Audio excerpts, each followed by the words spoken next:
This has been Strictly Ball Business. Strictly ball business. Strictly ball business. I like that video. Shit. Coach of the year. Did you get your nominees? Otherwise, I can start off on this one.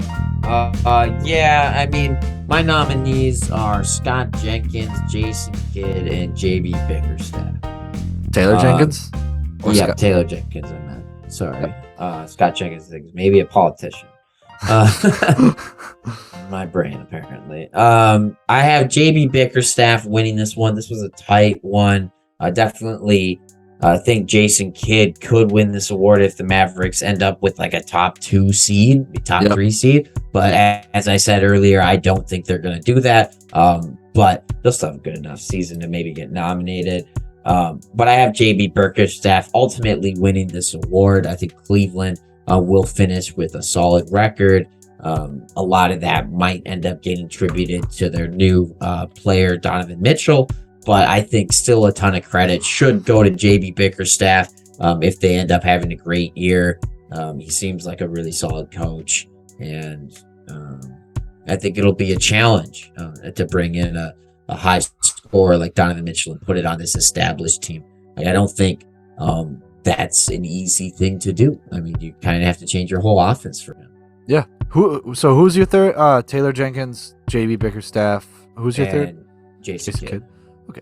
I had JB Bickerstaff. Is winning it for me. I think there was a massive argument for him this year. I think he's going to be able to push them to a second and third seed for the regular season. I do think they're going to make it out of the first round. The Cavs, at least. I think they're going to make it to the second round. I think they're going to fall short this year just because of inexperience. So, Yeah. But they could be like the Hawks that one year and make it to the conference finals. I could see that happening. So I also had Jason Kidd, but my third guy was Chris Finch. I think Chris Finch, he has a lot of tools. I think he's going to be able to put that together. I think that's going to get him a nominee because I think the Timberwolves are going to have a great regular season. I'm not entirely sure how they'll do in the playoffs yet, but I think they're going to have a great regular season, and that's what this is based off of. So, yeah, I certainly thought about Chris Finch as well. Think he's going to have a great year.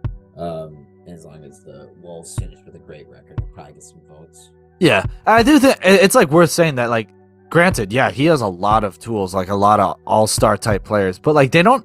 If you put all those guys on a pickup team, like versus other NBA players, I don't think they fit well. I don't think they're necessarily the best fit for sure. Yeah, I think we haven't seen a guarantee that 2 big men together like this can work. Mm-hmm. Yeah. So I mean that's a big challenge in itself. Getting Anthony Edwards to become a great defender, if he can do that this year, that would be a huge accomplishment. And getting a lot out of this bench too. If they end up having one of the better benches in the league, I think the coaching staff deserves a ton of credit just for being able to bring the unit together.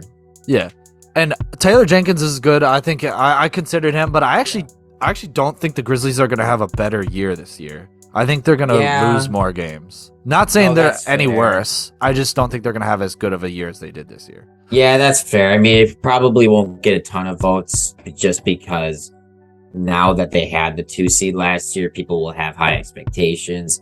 And basically anywhere below the 2 seed, I guess they could take as a disappointment if they want to. Yeah.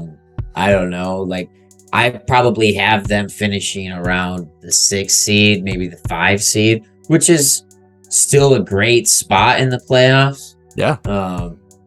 But maybe that's considered a disappointment for them based on last year. I don't know. No, yeah.